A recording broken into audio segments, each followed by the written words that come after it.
Mega ride lines, transportation, major mistakes, and purchases that end up costing you more than money. These are the biggest time wasters you're going to want to avoid during your next Disney World vacation.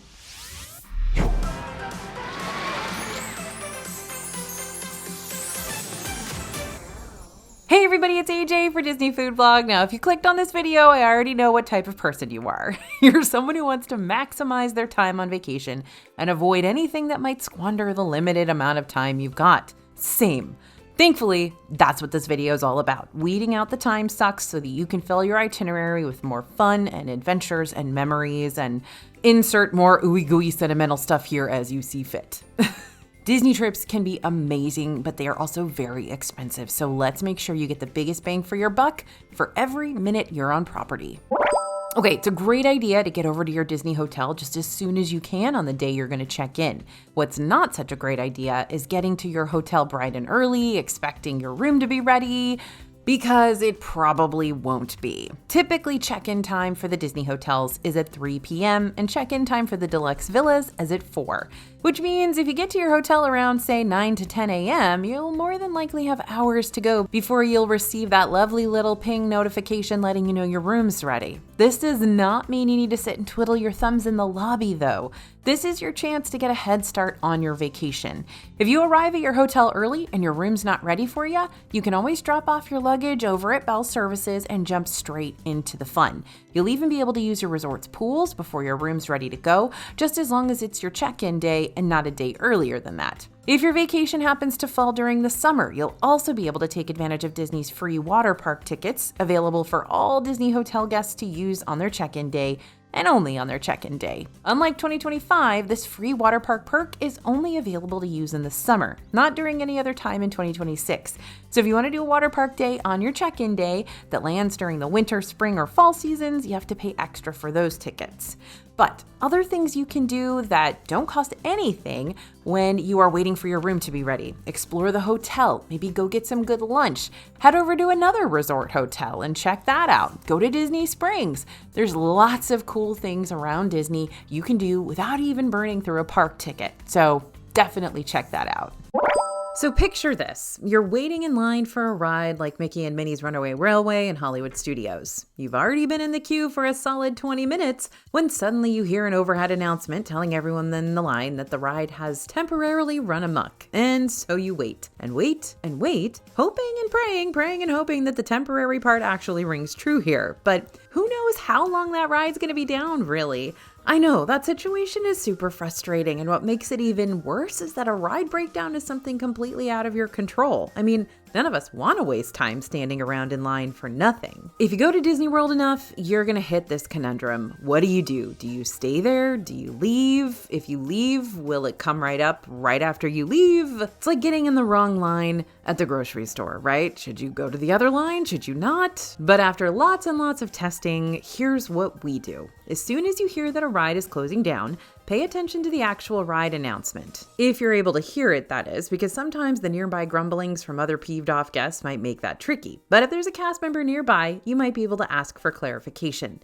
Typically, if you hear a pre-recorded message overhead telling you that the ride has been momentarily delayed, it's a pretty safe bet that it'll be a quick fix. This is especially true with many of the continuously moving Omnimover attractions, like Spaceship Earth in Epcot or my beloved People Mover in Magic Kingdom, since they'll stop to let people with mobility concerns onto the ride. So when should you wave the white flag and call it quits on a ride? This may go without saying, but if you've got an upcoming dining reservation, then get out of line so you don't miss it. Because what's worse than wasting your time in a queue for a broken down ride is wasting your time in a queue for a broken down ride and missing your dining reservation, meaning you're going to be charged a no-show fee, which is usually $10 per person. Now, if you don't have an advanced dining reservation, but you still don't want to waste your whole day waiting in line for just one ride, set a timer on your phone for how long you're willing to wait for the attraction to get back online. When the timer goes off, it's time to move on. Most of the time, a ride will reopen later on in the day and you'll have another chance to hop back in line, but there's also the chance that a ride may not come back up and basically be closed the rest of the day. And that's the pits, man, but the best thing you can do in this kind of scenario is be flexible. I know, not the solve-all answer you were probably looking for, but technical difficulties can and do happen.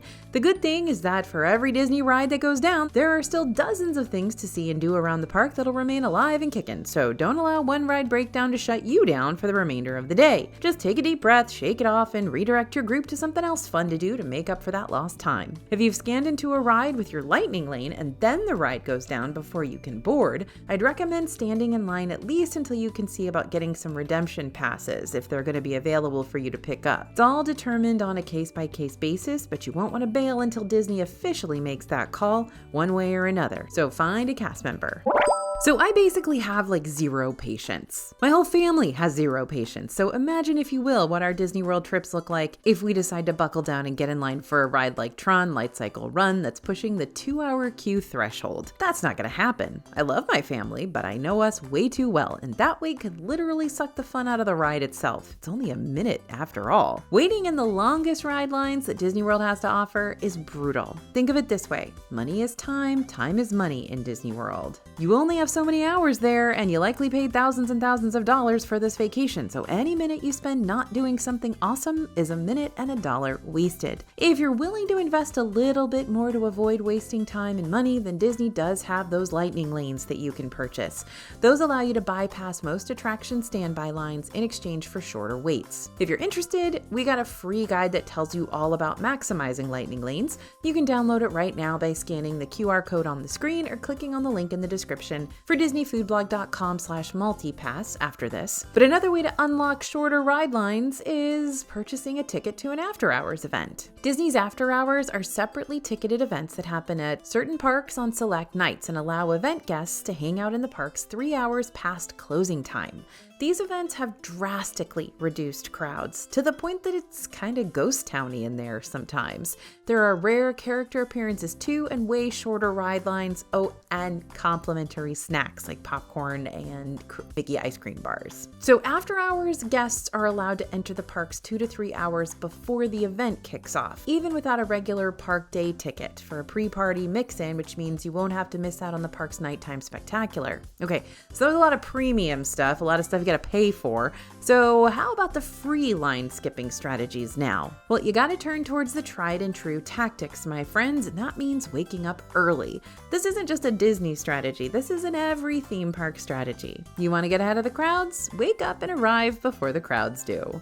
Sometimes rope drop happens for a Disney World park about 15 to 30 minutes before the park officially opens. Not always, but sometimes. So aim to be at the park of your choosing about 30 minutes before its official posted opening time, just in case. And don't forget that staying at a Disney-owned hotel or one of the select few Good Neighbor hotels will give you access to early theme park entry. This allows you to get into any park 30 minutes before opening, meaning you'll want to get to the park's front gates even earlier just to make sure you're able to use that full 30 minutes while you've got it to spend. Along the same lines, guests staying at a deluxe Disney resort will have access to extended evening hours, which will give you up to 2 extra hours in certain parks on select nights. Just flash your room key and head in for an evening of very low wait times. The big drawback, of course, is that you're spending a bunch of money to stay in a deluxe Disney resort. So this one's more of a happy little perk if you were already planning on staying at a deluxe resort in the first place. Single rider lines are one of my new favorite ways to cut down on ride wait times, especially if I'm taking a solo Disney trip.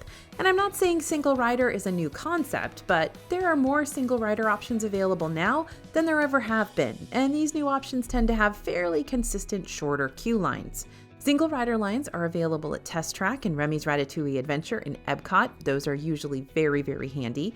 Expedition Everest at Animal Kingdom, not as handy, but it'll still get you on the ride a little faster. Millennium Falcon, Smuggler's Run, Rock'n Roller Coaster, and Rise of the Resistance at Hollywood Studios. But be on the lookout for seasonal single rider queues that might pop up during peak season times too. For example, we've seen a single rider queue pop up for Space Mountain in Magic Kingdom on occasion, so it's always worth keeping your eyes peeled around these attractions just in case a cast member is holding a single rider sign nearby. Now, as a last-ditch effort to avoid ride lines, and this is only for those of you who are super dedicated to sailing past the standby lines to the point where you've got a fear of them, you can book a Disney World VIP tour. Talk about premium.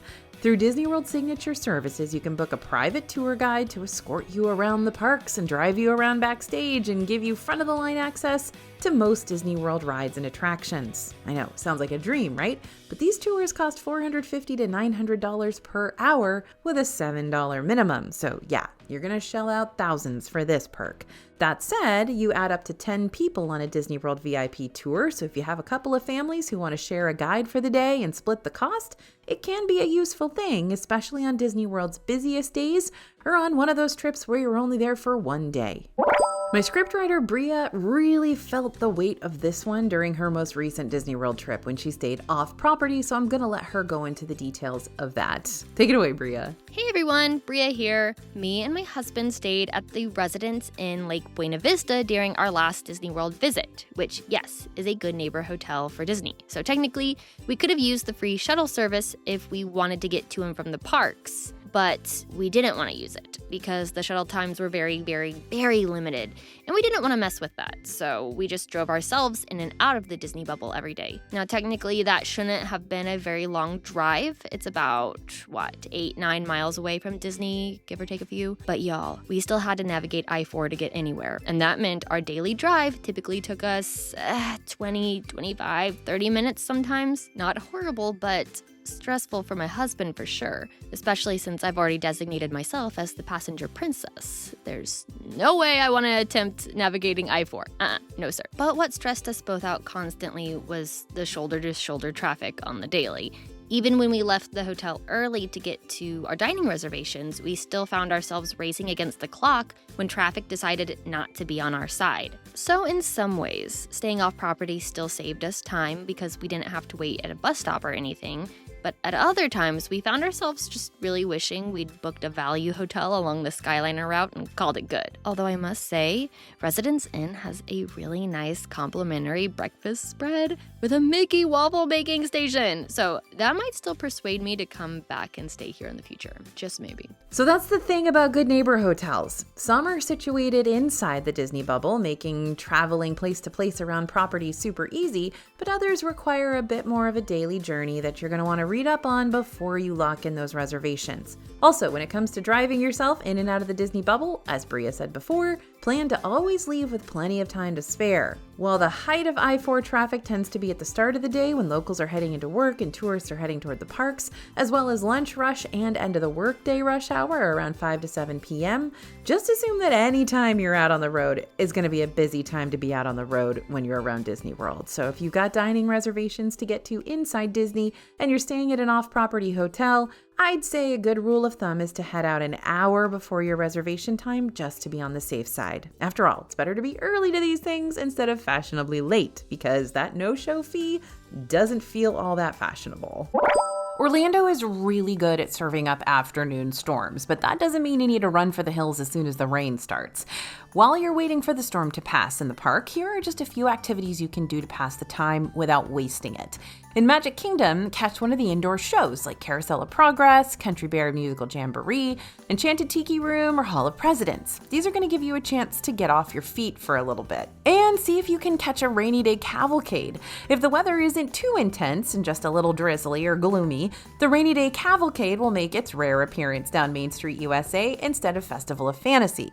This features cast members in raincoats and a few popular characters that aren't afraid of a little bit of rain. It's really fun and it's something that's a little more unique that a lot of people don't get to see. In Epcot, browse the different gift shops around the world showcase during this time. Often, DFB reporters will take this opportunity to thoroughly explore the Mitsukoshi department store in the Japan Pavilion. I agree, I was just there today. It was pouring rain in Epcot, and so I went into Mitsukoshi. This connects to a little kawaii pop culture museum right next to the extensive shop. Warning though, things can get crowded when it's raining, so brace yourself. And this is also a prime time to explore Sea Base. This is where you're going to find the Seas with Nemo and Friends dark ride, but you'll also get to see a full-on aquarium exhibit with hundreds of sea creatures. You can even participate in a free scavenger hunt. Just pick up one of the Finding Dory's Friends booklets on the first floor. You can ask a cast member to help you find one if you're having trouble, but it should be out in the middle of the main area. Hopefully easy to spot. In Animal Kingdom, go see a live performance. Animal Kingdom has 2 epic indoor shows that you're not going to want to miss, whether it's raining or not. The first is Finding Nemo, The Big Blue and Beyond, which uses advanced puppetry alongside catchy show tunes to showcase Pixar's fishy film franchise in a whole new way. The second is Festival of the Lion King, which also uses puppetry, but even more than that, this cast of talented performers is going to sing and dance and tumble to classic songs from the Lion King soundtrack.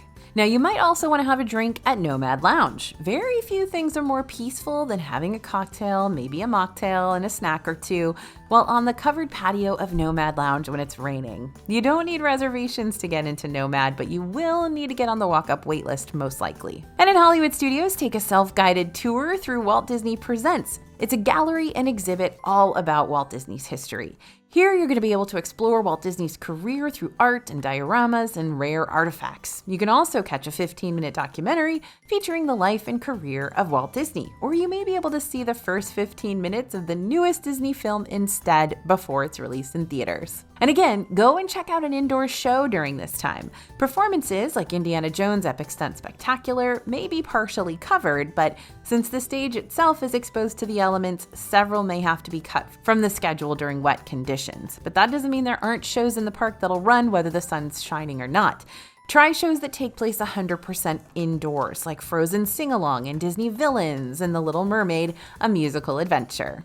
Now, heads up, all of these recommendations for things to do when it's raining are going to get crowded when it's raining. So keep an eye on your weather app and make sure you know when those storms are going to start to come through so you can be the first in line for these fun things to do while it's raining. Okay, this is a weird one, so stick with me here. Disney has refillable mugs available for purchase across all of the Disney World hotels.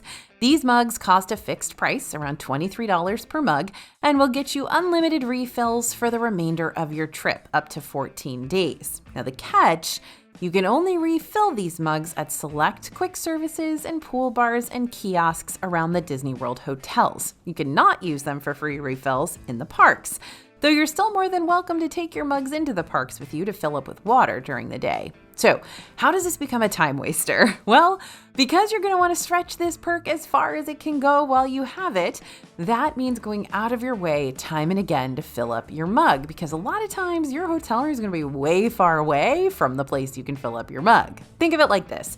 You wake up in the morning, getting ready for the park day, but before you head over to the bus stop, you gotta go to the quick service for a morning fill up, and at the end of the day, when you want nothing more than to just collapse in your hotel bed, you might make a detour to get another refill before making your way back to the room, just to get your money's worth out of this thing. What was supposed to be convenience has now become a new commitment. Because if you really aren't planning on spending a whole lot of time in your Disney hotel in the first place, then you're gonna have to chisel out time whenever and however you can to get that mug filled up again. And then there's the matter of where your room is located, like how far away that is from your resort's designated refill spots. If you're staying at Caribbean Beach, for instance, and you get a room way far away from the main hub area, that means you're gonna have to make quite the trek each time you wanna fill her up again. It's not a bad idea to book a preferred room at the hotel you're choosing, just so you can be close to all those main resort amenities, including the quick services with refill stations, but that's gonna cost a little more, so make sure you really wanna stay closer to the amenities and it's not just for your refills. Also, if one of the days of your trip includes a resort hopping day where you go and check out the different resorts along the monorail or Skyliner route, you can take your mug with you. You don't have to just fill it up at your own resort. You can fill it up at any of the Disney resorts. So you might be able to get your money's worth out of that thing just by using it all day during your resort hopping adventures. Okay, sorry, one more ride line time waster, just because ride lines really are the bane of my Disney World existence. I hate waiting in line for a ride that I know usually doesn't have a very long wait on average. So I won't do it. I refuse. Even if it's one of my favorites, like my wonderful, beautiful, perfect People Mover or Living with the Land over in Epcot, if there's a wait time projected for these rides that's over 30 minutes, I know there's a problem, or we've entered into a very, very, very busy park day. If you see long waits posted for rides that usually have low wait times, then just skip those for now and come back later on. The wait time should go down later on in the day, hopefully, unless it's like New Year's Eve. Not sure which rides are the ones that don't normally garner the long waits? Download the My Disney Experience app a few weeks before your trip and keep an eye on the wait times list. You'll quickly get an idea of which rides kind of always fall under that 30-minute wait and which ones verge on 60 minutes or more all day. By the way, I know I already talked about one free guide today, but I feel like this is a really good time to bring up our How to Ride Everything in Disney World free guide that'll help you ride all the attractions in Disney World in one trip, regardless of the crowd levels. Here's the QR code for that one, or you can click on the link in the description for disneyfoodblog.com/DisneyRides after this. Okay, this is a serious one. It's not going to affect many of you, but those who this does affect, pay attention. You know that feeling when you're at a hotel or maybe your grandma's house and you wake up from a really deep sleep all disoriented and wondering where on earth you are? That's kind of how I feel anytime I'm staying at a Disney World resort with a bus loop and I get off at the wrong place. Where in the world am I? At most Disney World hotels, your bus will go directly to and from your hotel's singular bus stop, but there are a few of these that have multiple bus stops around because the hotels are giant, like sprawling. Resorts that have internal bus loops include Port Orleans Riverside with 3 stops, Saratoga Springs with 5, Old Key West with 5 stops, Coronado Springs with 4, and Caribbean Beach with 8 stops.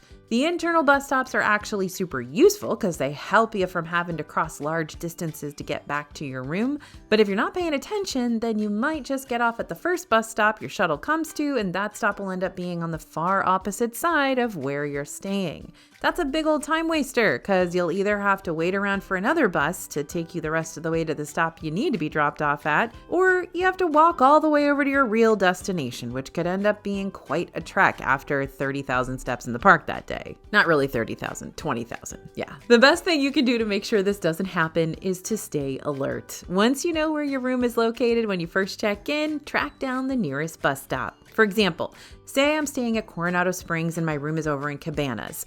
On my resort map, which you can pick up at the front desk or find online, I can see that the closest bus stop to me is going to be bus stop number 4. So when I'm coming back home at the end of my park day, I'm not going to want to get off at stop 1, 2, or 3. I'm going to wait and stay on till I reach 4, which will be clearly labeled as you pull up to it. Now, this one isn't just a time waster, it's another major money waster too, especially when you literally can't stomach it. I love Disney's table service restaurants, most of them at least. I always highlight my main recommendations in the DFB Guide to Walt Disney World Dining and make sure my most recent favorites pop up on every guidebook holder's radar. But the last thing you want to do is get overzealous and book multiple giant meals for breakfast, lunch, and dinner. Think of it this way. Let's say you're in Epcot and you find a breakfast reservation for Garden Grill, late lunch reservations for Le Cellier, and dinner reservations for Shiki-Sai Sushi Izakaya. Looks like you've really hit the jackpot, right? But if you end up booking all of these reservations for one single day, they're going to wind up absolutely draining your Epcot visit. First off, table, themed, and signature dining experiences are expensive, so you'll be looking at a mighty hefty dining bill, hundreds and hundreds of dollars spent on food that day. Second, there's a lot of food. I know you'll be burning a lot of those calories while you're walking around the park, but you're more than likely not going to be ready for a full steak meal only a few hours after a full-on all-you-care-to-enjoy breakfast spread. And then having a full dinner on top of that, you're going to be stuffed. Listen, I do this for a living, and I still can't get through more than 2 table service restaurants a day. And third, not only is that a lot of food, but that's a good chunk of time taken out of your day too, right? Table service restaurants usually take an hour to experience at the least, so you're talking about potentially 3 hours or more out of your already limited park day just to eat.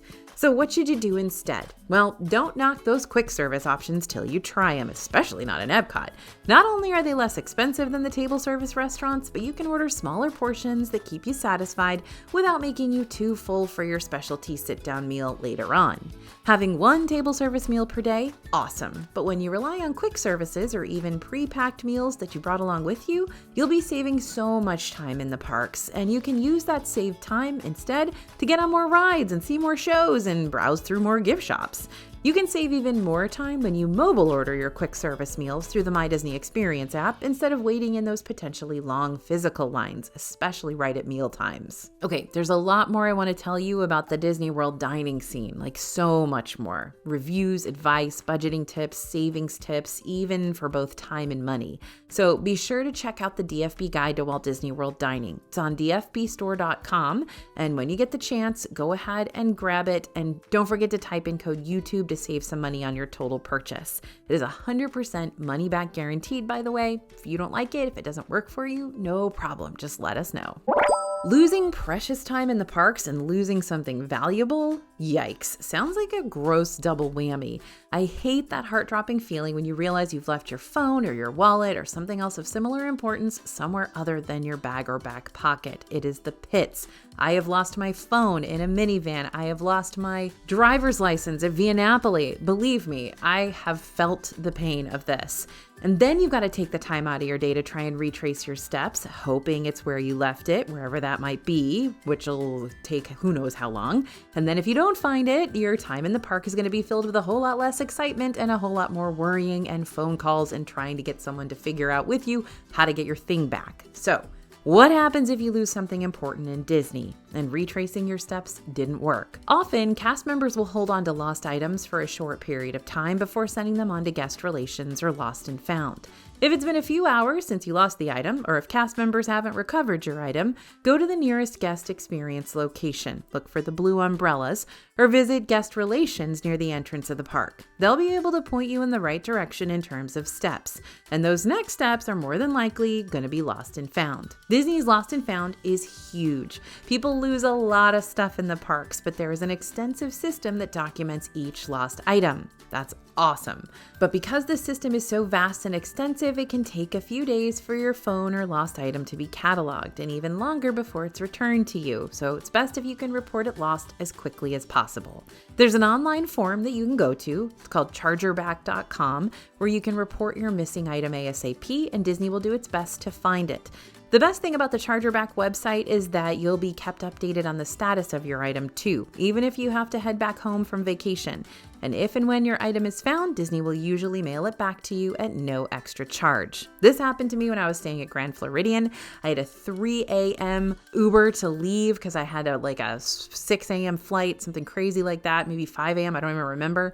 And I did not check the closet in my room, and I left all my clothes there. And a lot of these were irreplaceable things, like, stuff I can't just go rebuy. And sure enough, Disney's Lost and Found system, chargerback.com, gave me found everything and sent it all back to me for free. Unbelievable service. And I honestly was kind of shocked it happened that easily. So don't get me wrong here. Just because you're inside the Disney World bubble doesn't mean you'll be able to get around everywhere super quickly just by snapping your fingers and wishing on a star. The sheer size of Disney World is almost impossible to wrap your head around until you're actually there. Between Disney's 4 theme parks, 2 water parks, over 20 hotels, and Disney Springs, the entire property is the size of 2 Manhattan islands squished together. That's why you've really got to be careful when planning out your park hopping days, because traveling from place to place around these parks is gonna eat up a lot of your time if you're not careful. While park hopping can be a great way to see multiple parks during a shorter Disney World vacation, you're definitely going to think about if a park hopper is going to benefit you when all is said and done, and if you have an efficient way to do that park hopping. If your main priorities for your weekend Disney World getaway are to see one of the Hollywood Studios' new stage shows, but also to ride People Mover at Magic Kingdom, because that's definitely something that club members of the unofficial People Mover fan club will understand, then you can absolutely do a park hopper and accomplish both of those in one day. But traveling between these parks is going to take an hour, maybe even 2 hours to actually pull off. This is especially true if you're driving your own set of wheels, since you'll have to drive over from Hollywood Studios into Magic Kingdom's Transportation and Ticket Center, and then you'll have to take either a monorail or a ferry or a bus the rest of the way to the park from there. You could always choose to just do one full day at Hollywood Studios and one full day at Magic Kingdom if you want to save yourself the extra park hopper expense and the travel time. But it just depends on what your must-dos look like for your group. List them out early and map out the most efficient way you're going to be able to accomplish those must-dos during your visit. Sometimes your resort stay can really help out with that, especially if your hotel offers up other transportation services beyond the buses. If you stay on the Skyliner route, like Bria mentioned before, you'll not only have direct access to multiple resorts, meaning direct access to multiple restaurants, but you'll only be a Sky Gondola ride away from both Hollywood Studios and Epcot. And if you stay on the monorail loop, you'll have 3 different resorts you can easily transfer between, as well as a direct line right up to the gates of Magic Kingdom and Epcot. All in all, don't assume Disney World is as easy as walking from one section of the property to the next, like you can do over in Disneyland. This place is ginormous, so make sure the things you're planning for your group are also going to be practical for your group. Recently, we released a video on the DFB channel talking about the secret backstage of Disney World. And during that video, we highlighted a lot of different backstage tours you can book to really enhance your theme park visit and get a rare opportunity to look behind the scenes and see how Disney pulls off the magic each and every day. One of the longest backstage tours and one of the most popular is the Keys to the Kingdom tour, which is a 5-hour guided walking tour behind the scenes of Magic Kingdom. It's a very cool one and definitely one to consider if you've been to Magic Kingdom a few times and you're looking to do something different this time around. But if you've never been to Magic Kingdom, a tour like this might be way more of a time suck than a fun enhancement. Consider this, the price of the tour is $169 to $189 per guest, but that's a price you're going to have to pay on top of your regular theme park ticket price. So you're paying for a day in the park, but 5 hours of said park day is going to be a tour around it instead of experiencing it directly. Same thing can be said even when it comes to the shortest behind the scenes tours you can find in Animal Kingdom and Epcot that might take 1 to 3 hours. Yep, you're getting a fun, exclusive look at a new side of Disney, but you're also taking time away from your day when you could be riding rides and seeing shows and meeting characters on stage. If a behind-the-scenes tour sounds like fun, but you're not really sure if you want to do a tour on top of your theme park day, consider taking a Disney tour on one of your break days, like at one of the resorts or in the Disney Springs shopping district. That way, you'll only have to pay for the tour instead of for a whole other ticket cost, and you won't have to worry about your tour getting in the way of the rest of your fun-filled theme park activities. A few resort or Disney Springs tours you might want to consider are the Starlight Safari at Disney's Animal Kingdom Lodge. That's probably the one I would recommend. The Page to Stage Signature Experience for Drawn to Life at Disney Springs. Very cool, Backstage with all those acrobats. The Wilderness Lodge Back Trail Adventure via Segway at Wilderness Lodge, and others that you can find over on the Disney World website. Just search for the Enchanting Extras collection and see what extras might work best with your itinerary. Okay, finished the video just in time. In time for what? Well, in time for the next DFB video, of course. Check out one of our other Disney World planning videos next, or get the ball really rolling by checking out one of our video playlists, like the Disney World 2026 one. And don't forget to pick up our free Lightning Lanes guide ASAP over at disneyfoodblog.com/multipass. Thanks for listening, everyone, and thanks for watching. As always, this is AJ for Disney Food Blog, and we'll see you real soon.